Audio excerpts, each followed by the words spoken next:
శ్రీరామచంద్రాయ నమః. శ్రీ సీతారామాభ్యాం నమః. శ్రీమద్ వాల్మీకి రామాయణము అయోధ్యాకాండము 114వ సర్గము. భరతుడు అయోధ్యానగరమున ప్రవేశించి దాని దుస్థితిని చూచి కన్నీరుగార్చుట. చక్కని సామర్థ్యము గల మహాయశస్వి అయిన భరతుడు మృదువైన గంభీరమగు ధ్వనిగల రథముతో ఆ అయోధ్యానగరమును సమీపించి అందు ప్రవేశించెను. అచ్చట ఆ సమయమున పిల్లులు గుడ్లగూబలు సంచరించుచుండెను.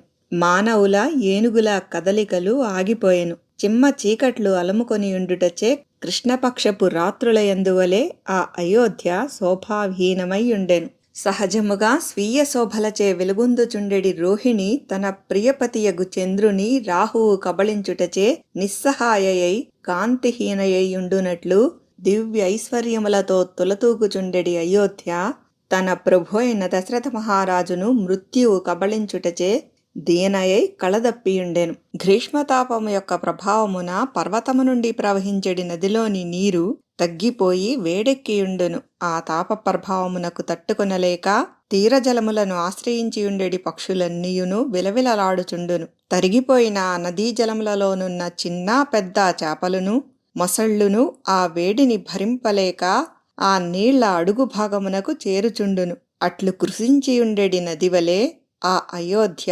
శోభావిహీనమై ఉండెను. పొగలు లేకుండా పైకి ఎగయిచున్న జ్వాలలతో బంగారు కాంతులను వెదజల్లుచుండెడి అగ్నిశిఖవలే అయోధ్య ఇంతకు ముందు చక్కగా శోభిల్లుచుండెడిది. కాని పెరుగు పాలు మొదలగు ద్రవ్యములు హోమము చేయగా మంటలు ఆగి పొగ క్రమ్ముకొనుటచే నిస్తేజమయ్యున్న యజ్ఞాగ్నివలే శ్రీరాముడు అడవుల పాలకుటతో దుఃఖముతో దీనయ్యున్న ఈ అయోధ్య ఇప్పుడు వెలవెలబోచున్నది. మహాసంగ్రామమునందు కవచములు నుగ్గు నుగ్గు కాగా గజములు గుర్రములు రథములు దెబ్బతినగా ధ్వజములు విరిగిపోగా వీరులు నేలవ్రాలగా ఆపదలో చిక్కుకొనిన మహాసేనవలే ప్రభువును కోల్పోయిన అయోధ్య చిక్కుల పాలై ఉన్నది. ప్రబలమైన వాయువేగముచే ఉవ్వెత్తుగా లేచి నురుగులతో కూడి ఘోషించునట్టి తరంగ పంక్తివలే అయోధ్య ఇంతవరకును జనుల కోలాహలములతో కళకళలాడుచుండెడిది.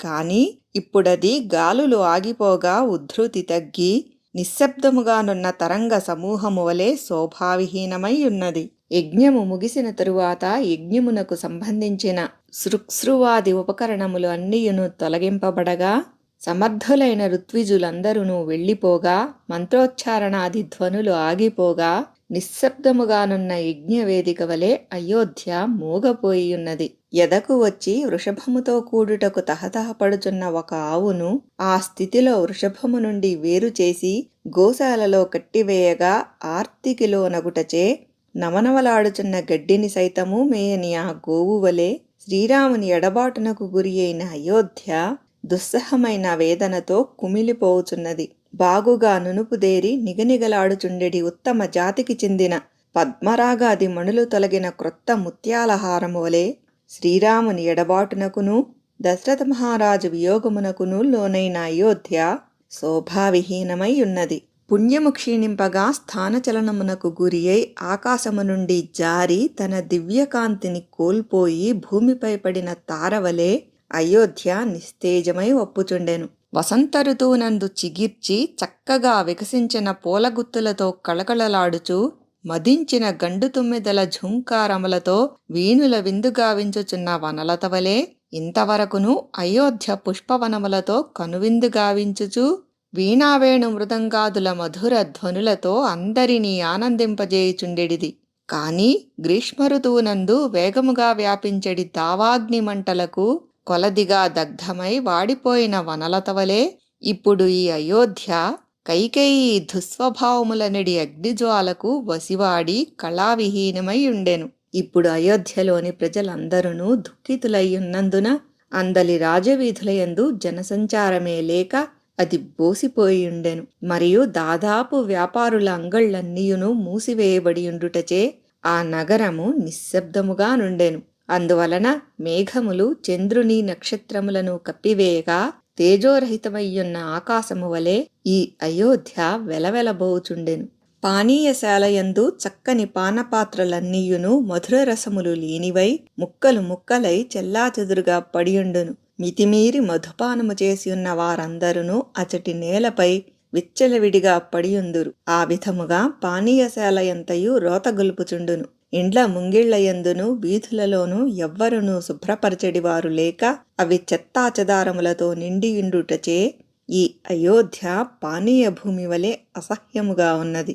దెబ్బతినిన అరుగులతో, పగిలిపోయిన పాత్రలతో, కృంగిపోయిన భూమితో, త్రాగుటకు నీరు లేని కుండలతో ఒప్పుచూ స్తంభములు దెబ్బతినుటచే కొంతవరకు శిథిలమైన చలివేంద్రము వలె ఈ అయోధ్య కడు దుస్థితికి లోనయ్యున్నది.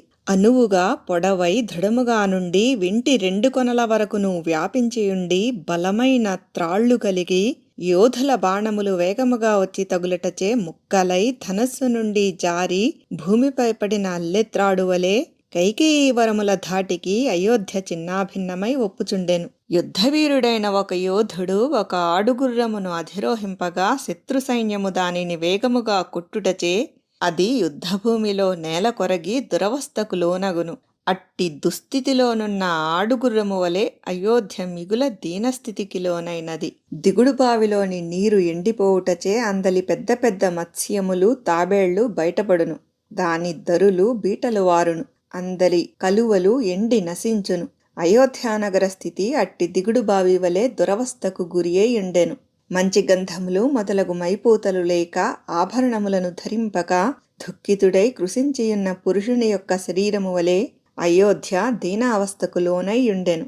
వర్షాకాలమునందు దట్టమైన నల్లని మేఘములు సూర్యమండలమును పూర్తిగా కప్పివేయగా నిస్తేజమయ్యున్న ఆ సూర్యకాంతి వలె అయోధ్య వెలవెలబోచుండెను.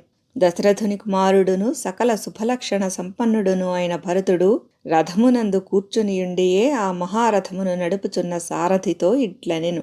ఇది వరలో అయోధ్య యందు వీణావేణు మృదంగ తాళముల యొక్క మధురధ్వనులు ఎల్లప్పుడూను నగరమునందంతటను వినబడుచుండెడివి. నేడు అవి వినిపించుటలేదేమి? నేడు అయోధ్యానగరములో వీచుచున్న వాయువులలో జనులను పరవశింపజేసిడి వట్టివేళ్ల యొక్క, కస్తూరి యొక్క వాసనలు, పూలమాలల పరిమళములు, చందనము, అగరు మొదలగు వాటి సుగంధములు ప్రసరించుటలేదేమి? శ్రీరాముడు వనవాసమునకు వెళ్ళిన పిమ్మట శ్రేష్టములగు పల్లకీలను మోయువారి ఘోషలు, చెవులకింపైన గుర్రముల సెకిలింపులు, మదపుటేనుగుల ఘీంకారములు, మహారథ చక్రముల సవ్వడులు ఈ అయోధ్యలో నేడు వినబడుటలేదేమి? శ్రీరాముడు వనములకు వెళ్ళిన పిదప యువతీ యువకులు కడు దుఃఖితులై చందనములను, అగరు గంధములను అలదుటలేదు.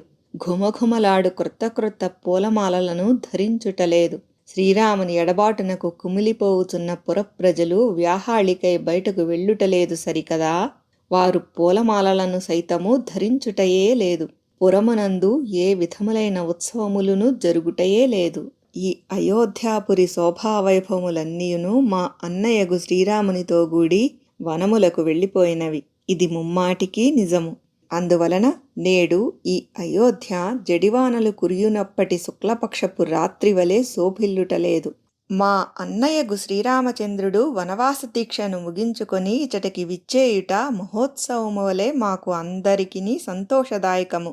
గ్రీష్మ ఋతువునందు మేఘము వలె ఆ ప్రభువు యొక్క ఆగమనము అయోధ్యా పౌరులందరి హృదయములలోనూ ఆనందోత్సాహములను నింపుట ఎప్పుడో గదా. చక్కని వేషభూషణములను దాల్చిన యువకులును జనులును నిటారుగా నిలబడి భుజములను ఎగురవేయిచు అయోధ్యయందలి రాజవీధులలో సంచరించుటలేదు. అందువలన నేడు ఈ వీధులన్నీయును వెలవెలబోచున్నవి. భరతుడు ఇట్లు పలు విధములుగా పలుకుచూ రాజభవనమున ప్రవేశించెను. దశరథ మహారాజు లేని ఆ ప్రాసాదము సింహము లేని గుహవలే ఒప్పుచుండెను. ఆ అంతఃపురము జనసంచారము లేకపోవుటచే బోసిపోయియుండెను. అప్పుడు అది సూర్యరశ్మి లేక దేవతలచే విడువబడిన దుర్దినము వలె శోభావిహీనమై ఉండెను. అంతట బుద్ధిమంతుడైన ఆ భరతుడు ఆ అంతఃపురమునందంతటను కలియుజూచి కడు దుఃఖితుడై కన్నీరుగార్చెను.